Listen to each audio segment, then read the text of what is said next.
اوکی. این چراغ فقط بالا سر شما رو روشن کنید. میگم فقط بالا سر شما رو روشن کنید. Okay, that would be good.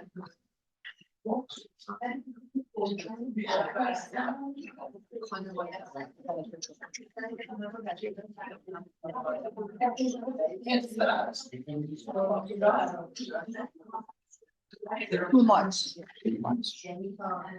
We start recording, right? Okay. If you can dim it a little bit more. Yeah. Because they're gonna do meditation with us anyway, so they don't have to see us. Okay, we are back. 20 minutes. Again, there's nothing wrong. We love our teas and our pastries. There was a couple complain about why we are speaking in English. And hopefully this be recorded, and then other people that they cannot make it today, they will listen. So it's very, very appropriate when we are in Persian cultural house, speak our language. And with all due respect, it's not disrespectful that we are speaking English. There are a couple reasons. We are talking about mind and the soul. So the mind is asking. So the soul wants to know. So the heart can be easy.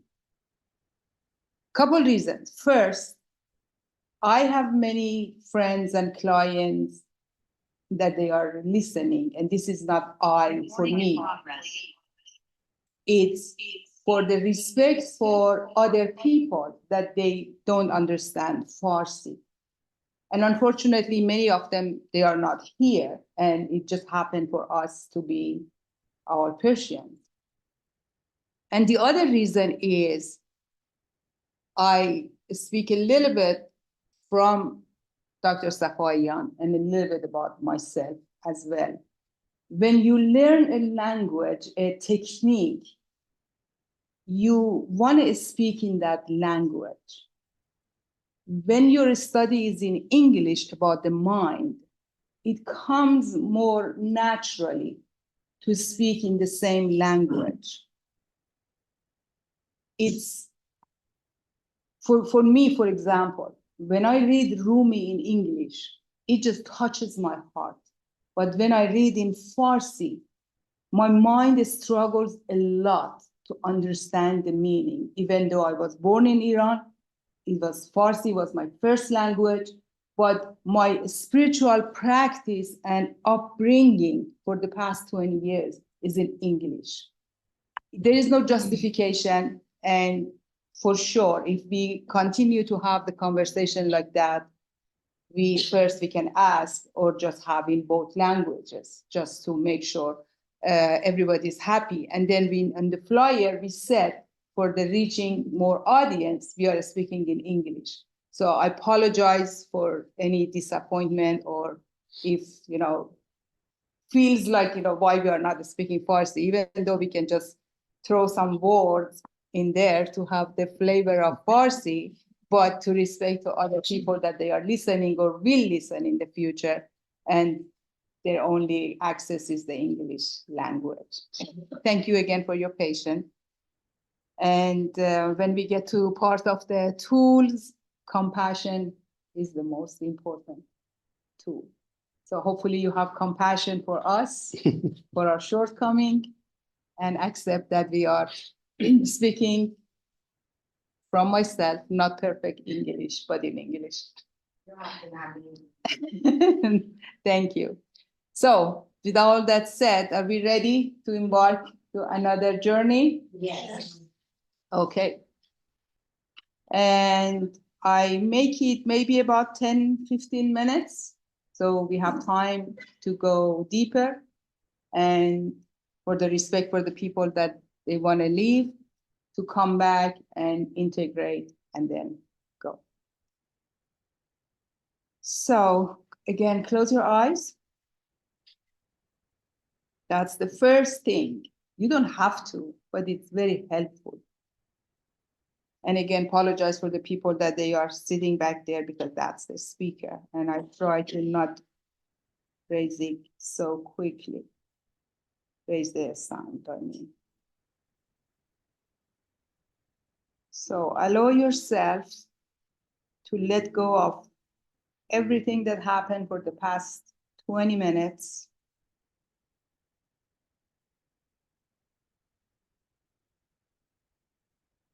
This time, I'm not going to talk much.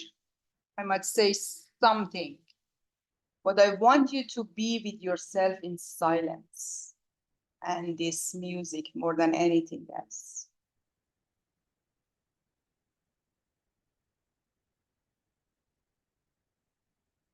A lot of us, we are not very comfortable with silence.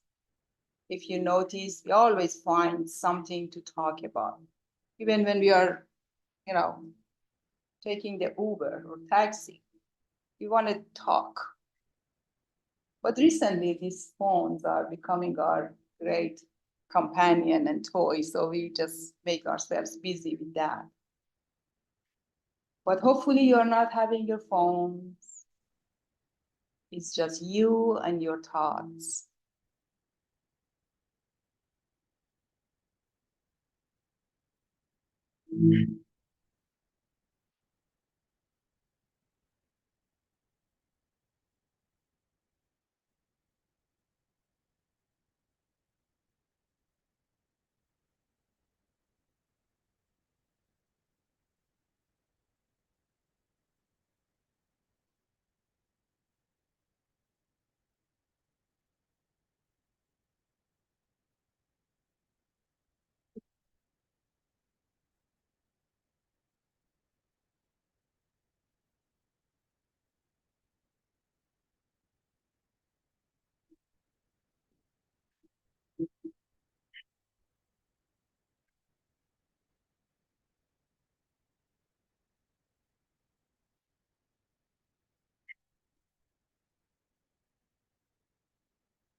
You're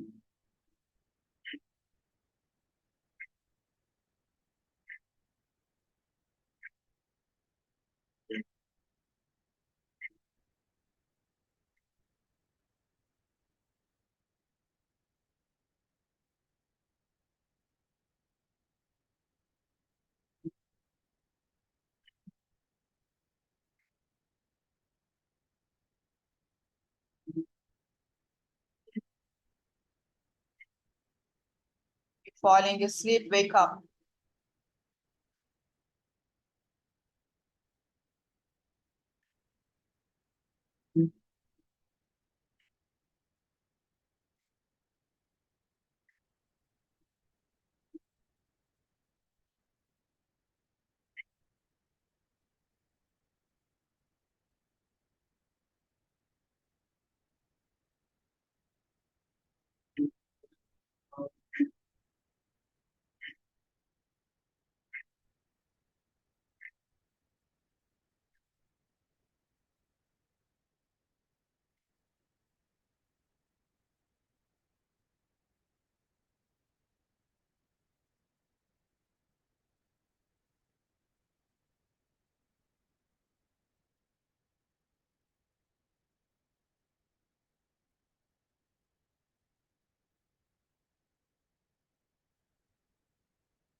You're doing great. Couple more minutes.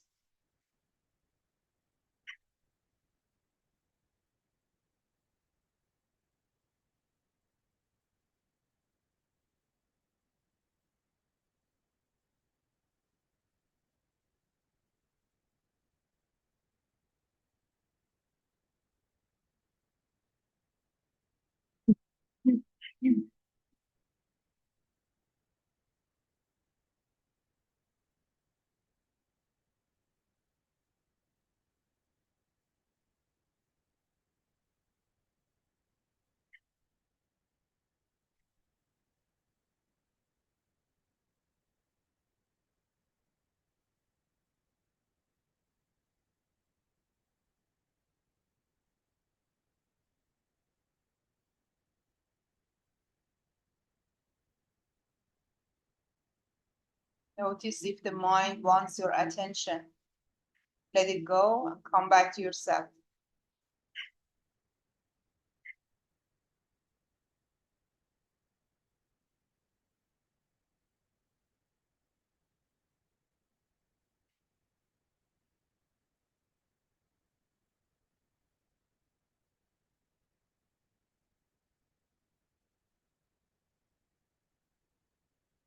Separate yourself from that thought and just observe who is watching that thought.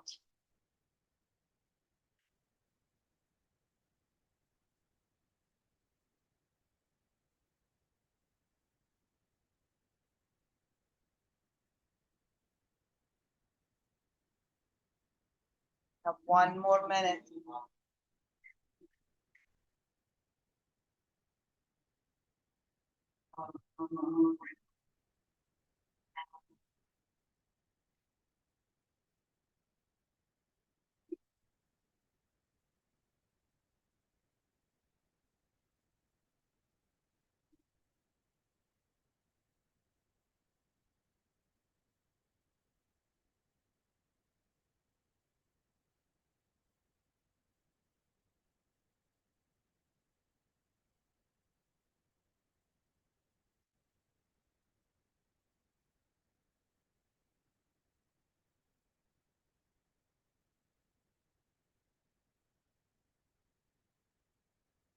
Try to stay still.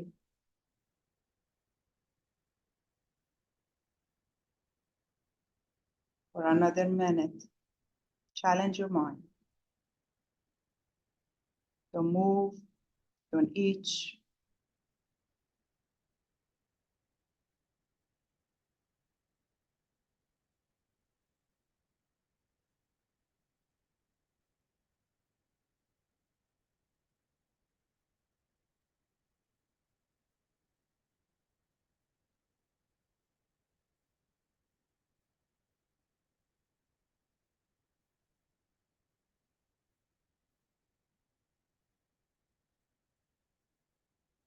Deep breath.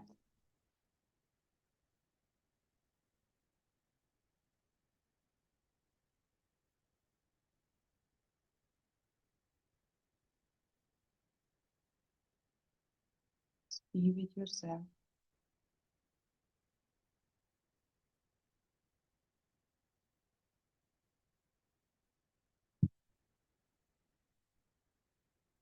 Slowly move your body and don't rush to come back to the room.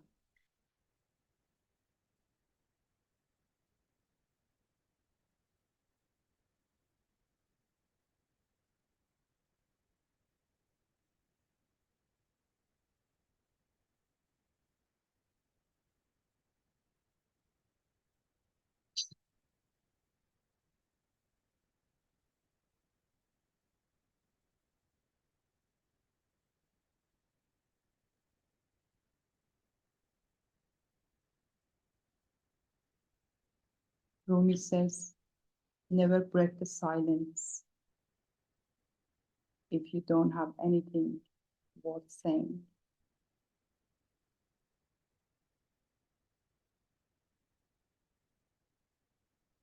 Silence is one of the most precious moments that we can give to ourselves. And it's one of the hardest because constantly mind wants the attention.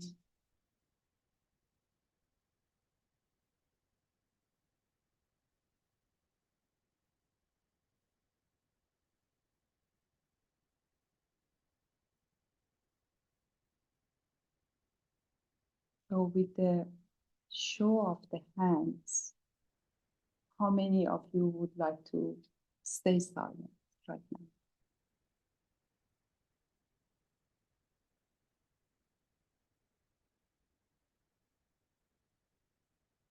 And how many of you are just like wanted to just talk, get to the next section?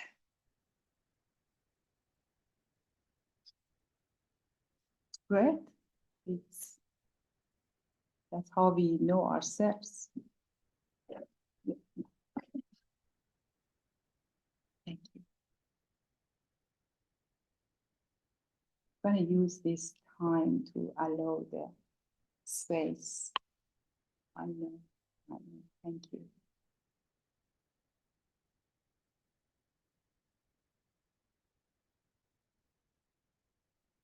When we were talking about it's not easy, that's what it is. It's not easy. The mind wants to go. We're all wired for that. And then we miss so many things in life. And it just goes so fast. Kids growing up, parents dying.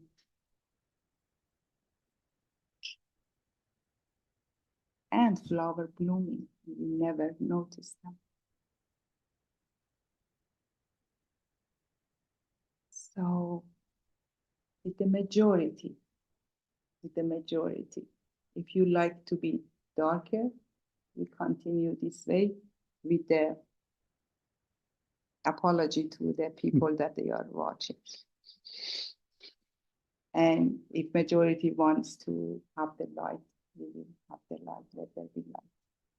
So with the show of the hands, who would like to have the more light while we go to the next section? So 5 people. Sorry, you are in minority. Because more people want the way it is. And to respect to those of you that want to be the way it is. And I know I'm talking softer. Hopefully you can hear. So. Did you feel like you had gone into a higher level of consciousness?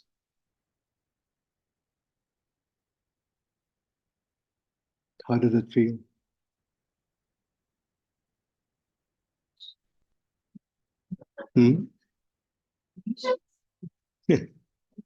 Okay. When we go through this journey in our mind and we go through this process, whether we know the degree of it or not, but in reality, we are awakening the mind. And through this awakening process, we become more mindful of every element, aspect of our body and soul.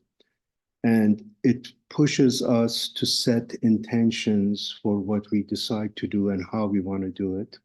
And it makes us more conscious about every step that we want to take in life, whether it's a small or big goal that we have in mind, and forces us to act more consciously by allowing to integrate the subconscious, unconscious, and our conscious ability to take us to a higher state level in our consciousness. That's where we start having lucid dreaming, that through this dream process, we sometimes experience an out-of-body experience that takes us to a place that it may not feel real, but in our imagination, it's actually the healing process that we go through. With that process, some people look for tools, some people look for ways of achieving. Not everyone can use the same tool as we recommend to them. It has to feel real, it has to feel natural to them that they need to take that process. The tools are a variety of meditation, way of showing gratitude, which is the part that I asked Nushin to explore on a little bit. That part of it, I oftentimes find with my own clients a very unusual concept for them. When I ask them about, are they aware of journaling their gratitude? Are they aware of the things that they need to show gratitude, whether it's object, whether it's the uh, relationship, whatever they encounter themselves. And they have a hard time understanding and touching that notion of gratitude. That what does that mean? That I have to be thankful and show gratitude towards others? No, it's an internal process that they need to go through, and Nushin will elaborate more on that. The other tools are, again, guided imagery, imaginations, yoga, and conscious breathings are one of the main tools that we ask people to apply to this whole sacred way, if you will, of transitioning themselves into their own healthy conscious world from their mindset that it gets regulated by their standards, by their value system. As I say to people, it's by their manual that they have created for themselves, which nobody has signed off on it. So that's a whole part of the captivity that people get entrapped in by allowing the manual to supersede their own inner soul and their own consciousness that it shouldn't be regulated. Thank you for that. So first, I'm going to start with the word consciousness. We hear, especially recently, almost everywhere. And what that really means is that the knowledge, not knowledge, the logical knowledge or the knowledge that we learn from outside, but the knowledge about ourselves. The more we know about ourselves, that's the higher consciousness we have. For example, if our understanding is like a building of 10 floors, sometimes we can be in the basement. We cannot see anything. We are just like so wired with the daily activity. And sometimes something happens and we get a chance to go to the first floor. And then our view is a little bit different. Wow, I didn't know there's a window. I can see that. Could be a book, could be a movie, could be a conversation, could be a session. So many different things. So by consciousness, we mean that how far we can go up. You mentioned chakras. That's another way. How we can go up and observe ourselves from above and watch our behavior, our thoughts, our emotions, our body pain and ache and discomfort. Why I chose to do this today. It just becomes so clear because we are so high up. We are not in it anymore. We are high up and we can see like 360 degrees, we can see why I'm friend with this person and I'm not friend with that person. Why when my mom said that one, I couldn't reply the way I wanted. Why when my husband or wife said something, I jumped right away. These are the observations that we have for ourselves. And the only place you can find the answer is within ourselves. We can read the book, we can do many other things, but the answer is within us. And because of that, we need to use this vessel to go through that. As you mentioned, yoga is one of them. We challenge the physical body. We put it in pressure so we can handle the pressure of life. And I know there are so many different yogas that not all of them has the hard physical core and action. The other one you mentioned is the gratitude. Why we are just every single body you hear about the mind, body, soul talks about the gratitude. Because gratitude is almost one of the things that brings us to the now moment. How can I be appreciative of this tea right now? And then we like zooming in for what we have. But when we look around and we just forget and dismiss what's in the bigger picture, but how can I zoom and be appreciative with this pen. If there was no pen, how could I communicate right now? So when we are zooming in, we get present to what we have in that moment. The other thing you mentioned was the journaling. Mhm. The best way for journaling is bring the thought to the paper, like bring it out of yourself. That's why it's very valuable to write it down. Because when it's in here, there's a charge to it. And we think I'm the only one think that way. And when it comes out, and then if you are courageous enough to share, oh, I'm not the only one thinking that way. So-and-so thought that way. And then it just brings lower significance to it. What else we thought about the imagery.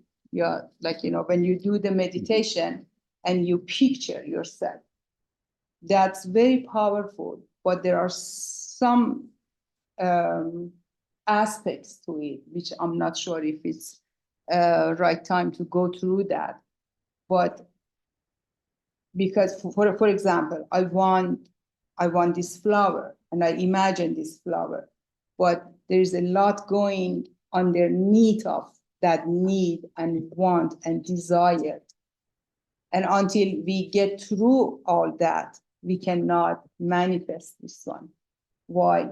Because we have to be so clear for the underneath of everything we want. I just want a home.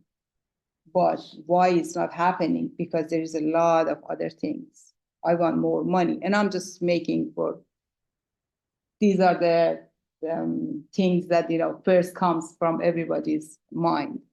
Why I cannot have it? Because there is a lot of under layer. So we have to work with that to get to the imagery part. What else? And the last one was conscious breathing. Conscious breathing, of course, because as I mentioned before, the breathing is happening by itself. But when we are doing it consciously, it means that we are working with the life force, with prana. Whatever your faith is, something is bigger than us. We can call it God, Allah, Khuda, Krishna. Doesn't matter, Lord. There is something bigger than us. And then we can connect to that bigger force. And by conscious breathing, we bring that force to open up the life for ourselves. Great. Anything else you have to add to it before we go to the John, Q&A, and then we people can ask. just have the lights for the rest of the group and the people online? Yes. They add contentment for these things that you mentioned. Content, it's a good point, but contentment is the outcome. When you do the meditation, when you are having gratitude for your life, what's going to happen? You are content. Contentment by itself cannot happen. Oh, I'm content, but underneath, I'm just like full of anxiety. Because we cannot fool the soul. We can fool the mind, but we cannot fool the soul. So if I want contentment, I have to have peace within myself. How can I have peace within myself with the tools that we mentioned? Does it make sense? Yeah. But contentment is a great outcome. Yeah. Yes. I think we have a question already here. Yes, the question was asked, what is the role of soul in mental disorder and the chemical imbalance such as dopamine and other factors?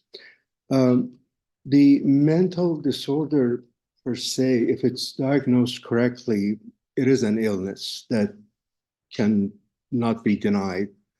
The role of the soul is the crutch for any recovery for mental disorder, depending on what the disorder is. If it's something that's genetic, if it's something that is hereditary, if it's A disorder like, I use an example of autism.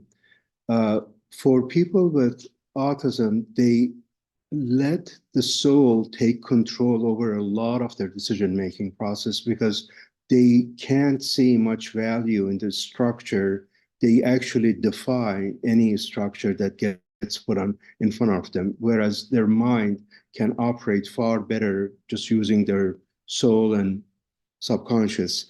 The what we use as an example is like a balloon that when you squeeze one side of it, the other side needs to come out and actually becomes more resourceful. That the disorder, if it controls and if it prevents us from making a lot of the actual decisions and things like that, and to be intellectual, if that gets diminished, then the soul and our inner soul and needs to become more active and take control of our behavior. Because in the absence of that, we will not be really, we can't be that functional. We can't really go to a place of that makes sense and we can see results and outcomes. That's also where we tap into a lot of the different sides of the brain to utilize every ounce of resource that we can find in ourselves. Does dopamine plays a role? Absolutely. Just like any other deficiency in our system, it impacts a lot of the other mechanisms, organs, and nerves in our system that it diminishes our decision-making process.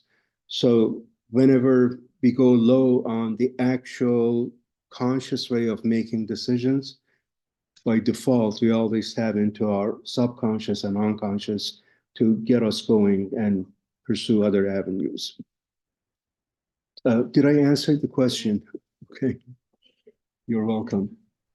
Yeah, if you would let them know that we are doing the Q&A if they want to have their questions. If I want to add one more thing is just at first it was what's the role of the soul in mental disorder. We are having this session to make sure that we understand the soul and the mind are two completely different things. They are intertwined very closely, but they are completely separate. And they affect each other. And they affect each other, yes. And then the other way point is that I'm not going to go through it in front of Dr. Safarian, but it's who says mental disorder. And I say that on behalf of so many autistic children that I've worked with. I get response. Their energy is completely different. They see the world in complete different way. And deeply emotional. And they are empathic for sure.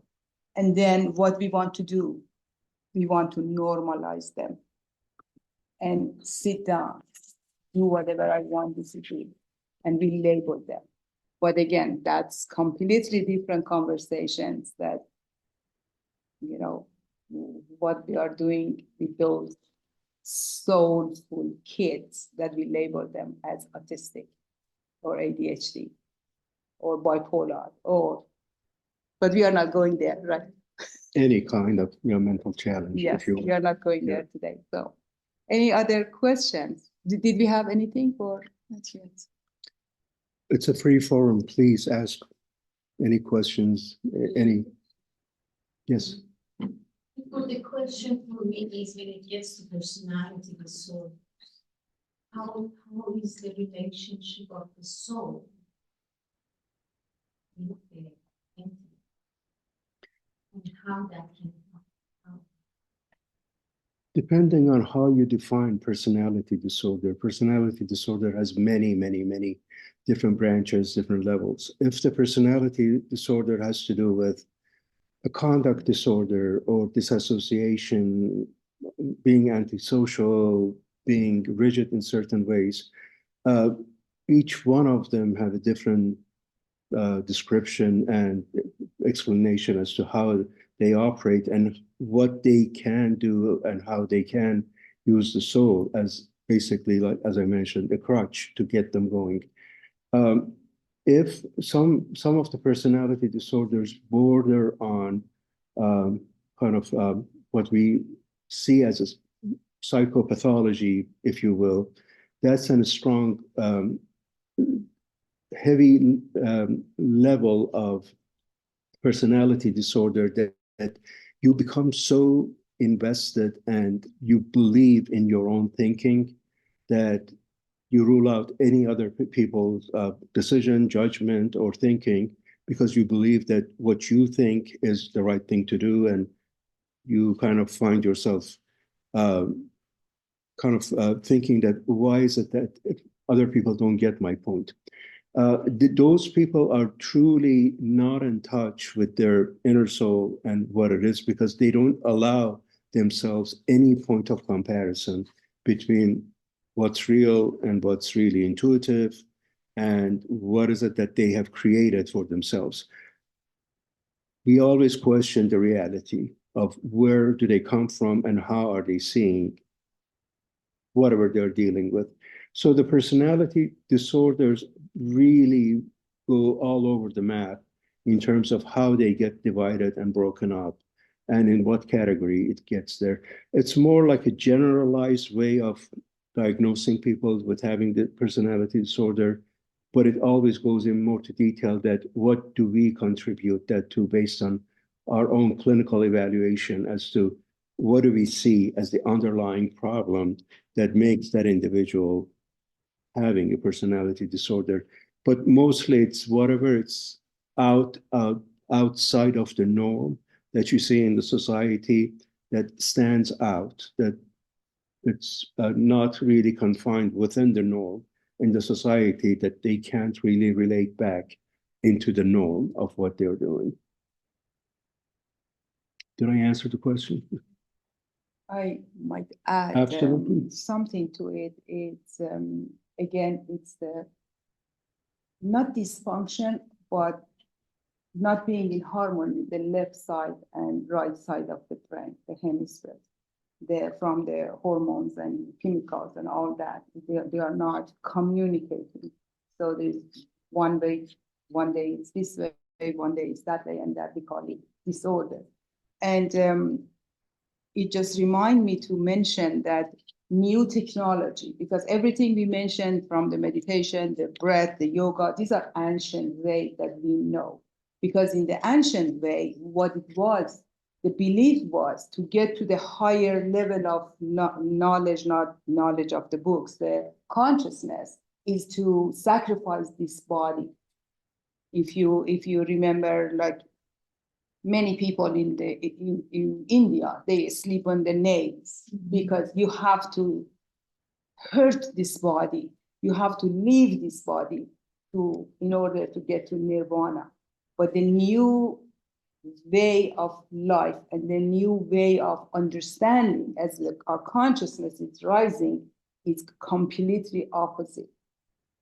It's another conversation I just want to mention very shortly is we are going to a different dimension, the whole world, the whole earth. And in order to do that, we need to take this body with us.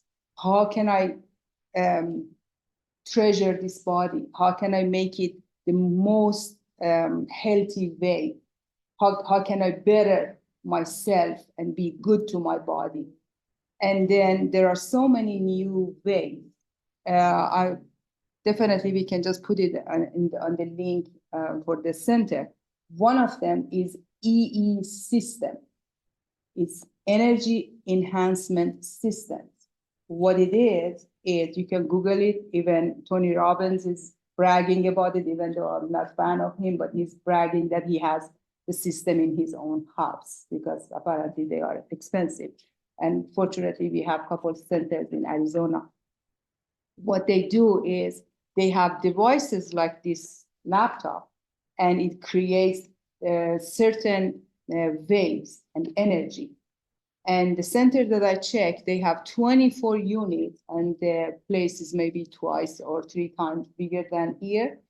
And then they have different systems. I think they have 24. that they are creating this magnetic field. They call it scalar. Scalar is the magnetic field around the earth. So you go there, and some people just go sit on the chair. Some people even go for 2 hours and sleep there. And what this frequency does is works with the body and the DNA and in a cellular level. This is new. And you can go research that. I have no affiliation with them. I'm not advertising for them. Because I work with people, I like to know what's in the top line. And I go and I talk about my own experience rather than, oh, just go do this, go do that. Everything I talk about is my personal experience. And then the other way, another one, which is a little bit older, is the floating spa. There are spas, I'm sure many of you even you tried it, that they have big pots with the Epsom salt, with 1,000 pounds of Epsom salt, and you float in it. And there is a tank, you can close the door. Some people, it took me so many sessions to be able to close the lid. And then because it just brings a lot of anxiety that, oh, I'm in here, by myself, in that closed environment. And that salt, the room temperature and the water, the silence, then everything is geared to make a meditative state for the body. Great for the surgery of the spine because it's zero gravity. So you're just floating.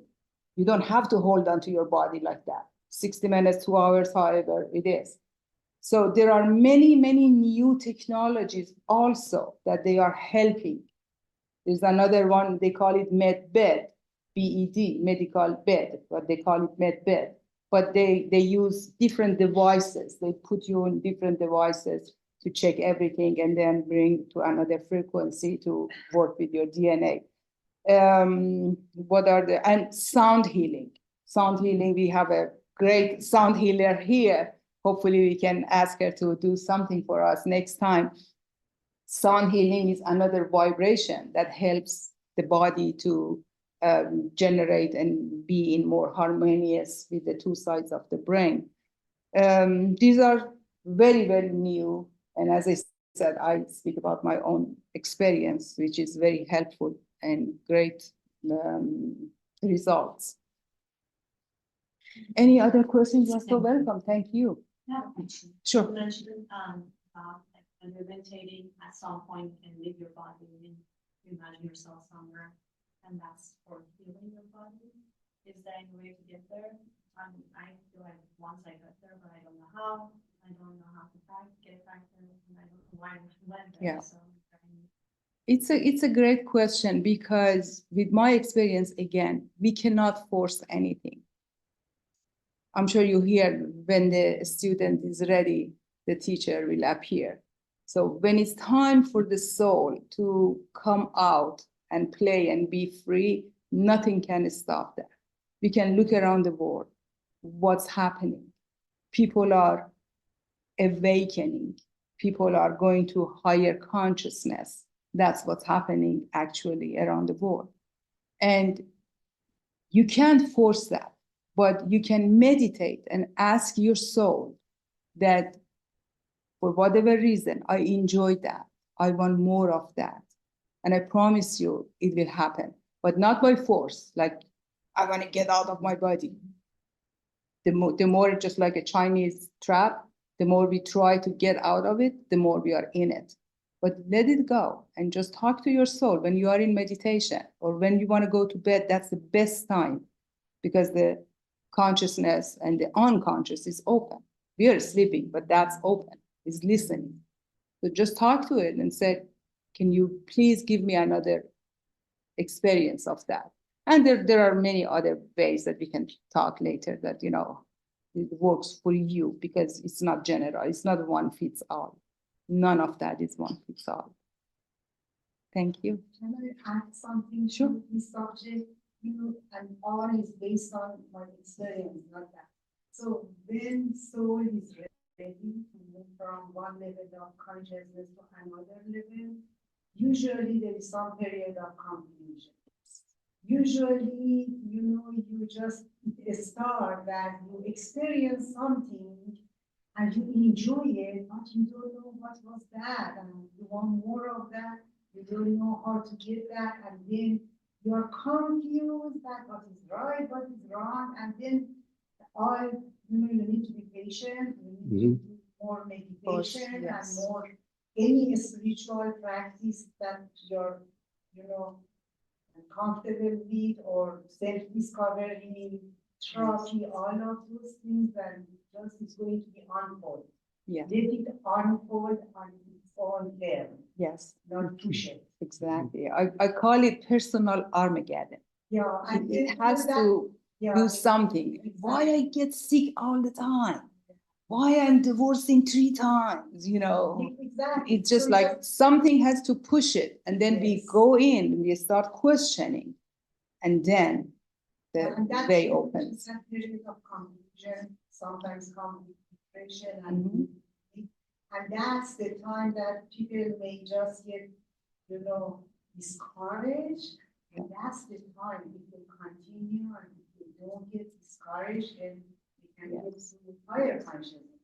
And as you said, see the world from a better view, Yes. from basement to To level higher, one. yes, level. Actually, we had this Well, conversation yeah, that we you did. said, yeah, many of your clients are asking about that. The confusion, I think, comes from the discovery of new things that you have allowed yourself to be exposed to, but that doesn't mean you have the answers. You have noticed what was not there, what was deficient, and what is it that you just discovered now. So not only getting the sense as to what is it that I'm sensing and feeling, but it also pushes you to go and look for some answers, because it's not a process of just, I discovered something and I'm there now. Okay, now that I have discovered this, what do I do with it? We were talking about that a few days ago. One of the challenges that I personally have with Landmark, for example, is discovering a lot of these things and not really allowing their members or clients process it and help them and guide them through the process. Opening it up, yes, it's absolutely essential and necessary. Admitting it is necessary. And yeah, that's part of growing up. What you do with that, because a lot of it is just raw at the moment and it's unknown territory. And then to be basically pushed into it, not knowing which direction I'm going. I can't tell you how many clients throughout the years I have had that post Landmark, especially the first session of Landmark, that they have come and they are panicking. They have discovered a lot of things about themselves, but now they are like, what do I do with this? Where do I go? They're really scared. So it's, again, I always tell them, well, you just have come across things that you had never felt, that it's part of you. And of course, yeah, you need to figure out how, find your own comfort level as to what you want to do with it and how far you want to go with it, and how much of it is really essential for you to find answers to. And then you can proceed. It doesn't mean that the world will come to an end because you have just discovered it. But it's, like I said, it's a lot of raw feelings and emotions that, okay, how do I package this? How do I process this? But if the landmark, or having landmarks, but if landmark pushed them to get out of denial and come to see you, Well, that would be an ideal way. Yeah. And yeah, I mean, Yeah, I'm just gonna explain for those of you who don't know what's Landmark. Landmark is a personal development training that I'm sure many of you participated, either first level or higher. And again, I'm not affiliate, I'm not advertising for them, but with pointing to your conversation, yes, it's completely based on the left brain and the logic and order and get to know yourself. But after that, it's opening up and getting help from the coaches or professionals that, okay, now I know this about myself. I'm not happy with what I see. Like they open everything for you. Okay, look at this, look at that, look at your childhood, look at your, teenage years, look at your parents, look at everything. And then, okay, I know I have all this. Now what I'm gonna do with that? Just like somebody had surgery and everything is out. Now what? So that's why I always encourage that people say, why do I need a coach? Why do I need a guide? Because it's really, really not easy to see ourselves. Even as a coach, I have a coach, and my coach has a coach, because we always trying to see ourselves from the different angles and best perspectives. Yeah, but each somebody go through that, because most people denial. Yes. Part of denial is painful.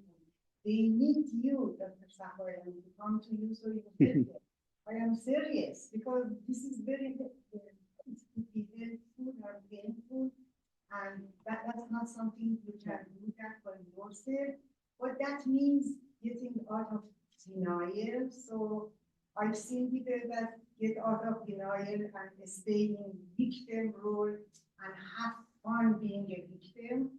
I've seen people that get out of denial and it was painful for them and went to addiction to some sort of comfort. And I've seen people that get out of denial and come to you to help them, or them to use this other kind of modality. Yes. It is a natural process for people who go through that. They start dealing with the denial, and then denial automatically shifts into depression. That's a very natural progression, that you face things, you admit things, and it is depressing. So, and after the depression, you start getting angry at yourself, at your surroundings, and all of that. Those two are two dangerous stages to be left at, because when you're angry, I'm sure you have heard people making irrational decision that ended up kind of costing them a lot of pain and agony because they couldn't process it. They did the discovery. They found out that, you know what, I'm really not happy. Oh, my happiness has to do with my marriage. I'm going to divorce the guy. Well, what about the process in between? Did you really conclude that your happiness was just confined to your marriage, or were there other factors involved? So we have seen a lot of people making very quick decisions that later on they regret it because it wasn't really processed. It wasn't really what they had believed in, but it was out of desperation. They needed to take action just to help self-help themselves, but it didn't work out. Yeah, it was actually this spark of conversation that created this workshop or seminar or session, however we want to say it, because Dr. Safayan was talking about many clients that they get to the end. I don't know who I am. I don't know what I want. I don't know what makes me happy. If you look from outside, I have everything that other people want, but I'm not happy inside. And then from my side and my clients, you can talk about the spirituality, you can meditate and do yoga as much as you want. But if you are not taking care of the mind, you can't go anywhere, because it's, as I mentioned, it's intertwined. They are so engraved together. And that's why we said, okay, how we can bring the mind and the spirituality and make friends with it. I have a funny suggestion. I don't know if it's easy to find, but for those of you like the Star Trek or you watched it, I don't know exactly what episode, but there was a scene that the captain was captured by his own lower self. And everybody else didn't know, because they were exactly like that. But one was the actual captain, the other one was his lower self. And he was doing the things that the lower self would do. And then everybody was so distracted and they didn't know how to deal with that. Until at the end, they find out that, wow, there are two. There is the actual captain and there is the lower self of the captain. But in order to get them to understand both of them, they are needing each other. Their lower self had to come and then higher self embrace him. Because there is nothing wrong with that. There is nothing wrong with our mind. There is nothing wrong with our decision that we make and we might regret it. And then until those two integrate in one of those machines that they have, it looks like sci-fi, but it's not. It's real. We have to have compassion for ourselves, for all the decision that we made, and it was so wrong, for the things that we said, and it was hurtful and hurt other people, and so on, and it goes on and on and on. So it's the both of them that builds on each other, and there is a very common understanding that ego is bad. Oh, you have so much ego. Don't let anybody to tell you ego is bad. Ego is not bad. We need our ego. Without my ego, I cannot be here today. I cannot manage. Ego is just, you can explain more, one part of the brain and the mind. It's not bad, but it gets worse because the soul sits back and allow the ego to do whatever it wants, just like a child that it just disrupt everything.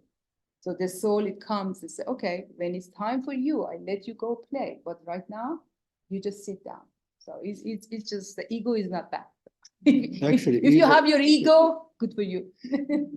Ego is actually a source of our own empowerment, that the ego forces us and gives us that empowerment. When, yeah, of course, when it gets out of control, out of hand, yeah, we see other negative results. But in terms of being healthy, that's just one of the main components of who we are, our personality. It goes kind of in that range that I mentioned, as far as ego and superego, is absolute essential ways of us operating.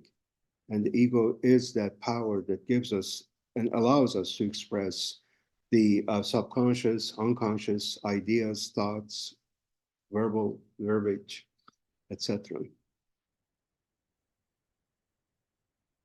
Other questions? Yeah, actually, regarding the question you had on, having felt out of body and you wanted to go there again and so forth. So I have felt the same thing, and for me, what I realized helps me is it's difficult for me to meditate by just meditating, right? But what really helps me is if I have my mind focused on something else that requires a lot of focus, and it's just one thing. So that kind of frees up the rest of the mind that's constantly jumping around. And then I feel very rested as far as the way my mind feels. It kind of empties, unloads on my soul. And then I do feel that bliss, that out-of-body experience. Yeah, like a very difficult hike or a very difficult yoga or something that really is almost, it's almost primal, that you need to really focus and you can't let your mind wander. Are you saying that will become your anchor before you can get to that next level? Kind of going into that comfort zone and finding your anchor, basically feel stable enough to let yourself go to that level of meditating? Yeah, I mean, if I've tried sitting down and meditating, right, and what I find that I'm constantly bringing my mind back, right? I could be focusing my breath, or, an experience or something, but it's constant struggle, and it's usually 2 or 3 things that I'm trying to, really. Whereas if I'm just focusing on one thing, and if I don't focus, I fall, or I get hurt, or I get burned, something bad happens. So there is no way, I'm not gonna can't let my mind wander. And because it becomes single focus, the rest of my mind rests. Yeah, as I mentioned, there's no one fits all. Yeah. And when we go within, we find our own niche, what works, what doesn't work. A lot of people that mind is just so, I wouldn't say bad, but not bad, but it's just so active that we don't enjoy life. So we go through alcohol, we go through drugs, we go through shopping, we go through so many other addictions. And so for you, you find these activities takes you out of your mind and to your present moment and your body. Just like when I'm sitting here and thinking, you know, if a tiger is coming, definitely I'm not gonna think. I'm just gonna go and jump and, you know, be in my body. So, but we don't have tigers anymore, but we have so many other tigers come into our life and occupy the mind. And You may want to try Osho active meditations. Osho active meditation. You get it? Okay. That's OSHO. OSHO active meditation. Yeah, there's a lot of meditations for Yeah. people like you that you described. Are you saying I'm atypical?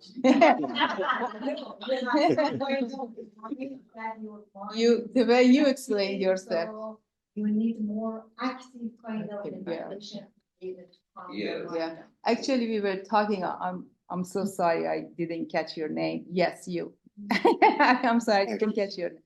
The Mashid and I, we were talking in the break that she mentioned that she does many things that is meditation to her. So meditation is not just like sit right here and just do meditation. That's one form of it, very, very popular. But when you dance, it's a meditation. Yeah. When you sing, it's a meditation. When you do gardening, it's a meditation. That's the active, moving meditation. Anything conscious. Everything, yes, you do consciously, it's meditation. And when you get to the point that your life is a meditation, you make a cup of tea for yourself and you enjoy and you meditate on that. You're just drinking your water and you ask the water to bless you. You know, there's so many other ways to, but bottom line, in the present moment is just the best meditation. You don't have to do anything. Just be in the now moment and you're meditating. Even if you get angry consciously, you are meditating. But make sure don't keep it. No, I'm serious. Even if you get as a matter of It fact- doesn't come from me. So if you go and get angry, don't say I went to that place and they told me get angry and then. If you get angry consciously, you are not going to hurt anyone. And then that's not anger anymore. It's alchemist, and then it just goes through different ways. Yeah, but at first we call it anger. Any other questions? And be careful, sometimes we hear 4:34. comments like, oh, I meditate through playing games. And I always correct people that if you are preoccupied and if something else is controlling your mind, how are you meditating? Yeah. I mean, there are some weird descriptions of ways of describing that, oh, I kind of lose myself in playing games. That's not meditation. That's another addiction. No, that's actually an addiction. That's codependencies that you're trying to detach from. So people have different ways of interpreting what is their comfort zone that they can tap into their soul. Playing computer games is not one of them. So, but I hear that quite often. That, oh no, in private, when I do this, it calms me down. In what ways? It can't. It's more of a stimulant that actually gives you false images, false perceptions, understandings than what's real. It's just like the same alcohol does. Absolutely. Or I'm not against it. If you're enjoying it, please do. Just as an example, the shopping does for so many people that they are out of themselves. The mind is free and they just go and shop. But the whole idea is to have that be hard, not overnight, but it's a process that I'm not going to listen to the mind. I'm just going to Just go deeper and see what my soul wants. And then I use my mind or ego to guide me or make me do things. You mentioned about masculinity and femininity, and like whatever we went through life, we tend to go on one of them to survive, and it was a comfort zone, and we succeeded on that time. And when you kind of like understand you're off balance at some point, like Yes. first of all, how do you know what is your balance? Second of all, how do you know? Because you're just so used to being on one side. Yes. It's getting like, It's a very fine line, and the only one can judge is yourself. That when you use, if you want, again, I put many attributes for the masculinity and the femininity.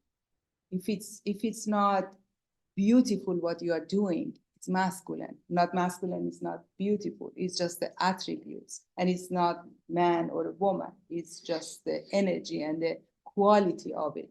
So if you are doing with the force, whatever you are doing, you're using your masculinity, and sometimes we needed that. But you get to the point that you don't want to do that. You don't want to be that harsh person. And I'm making example, not you. So you want to show your softness. You want to bring your femininity. But a lot of time, unfortunately, in society, showing your femininity is a weakness, either for a man or for a woman, because the thing is people abuse you. But you are the only one, we are the only one know what's best for me. I want to have my femininity guide me. Again, doesn't matter, man or a woman. Or I want to use my softness. And when we get to that point, we know being soft is more powerful than pushing, just like water. Like when the river is going, river is a feminine aspect, it's a quality, but even the river needs the edges, and those edges to guide the water to go is masculine. Because if there is no edges, the water can go everywhere and there is no like many good use for it. But when there is edges and it's just like, so it's for our own life, our own masculine can guide our life. Okay, you can go this way. Okay, you're safe, you're protected. But sometimes it's just femininity becomes as a weakness and the victim, especially in our culture. Look what's happening in Iran. They say no more, right? Because it's a misconception that patriarchy was whatever, and that's another conversation. But it's just for you to know when you are softer, you're more at ease. But sometimes with the kids, with the shop, with whatever at work, we have to be assertive. We have to penetrate. We have to say our words, but not all the time. And if I find it, I put it on the sources again. There is a great video that it shows how you can maneuver and just go very quickly based on what life wants from you, from your masculine to your feminine, to your masculine to feminine, feminine, masculine. It is just because you know yourself, you know what to use right now. But this all comes back to the self-mastery, it comes back to how the soul knows to navigate life. Thank you for a great question, because that's one of my absolute favorite topics, the masculine and the feminine. Any other question? 4:40. Not bad. We were concerned for the time. So if there's no more question, I really appreciate you give me this opportunity to be here and express my spirit. Because that's more and more I get that this is why I'm here. So thank you for giving me this opportunity. Thank you. میشه چه یه سوالی چطوری اگر سوال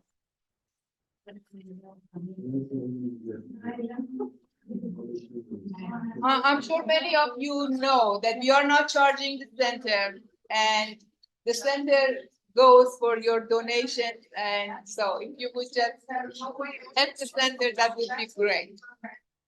به نظر سوالی نیست نه خواهش می‌کنم. مرسی شما آمدید. Okay, good. Okay. You are so welcome. Thank you for Dr. Safarian for having this time and Initiating. expertise.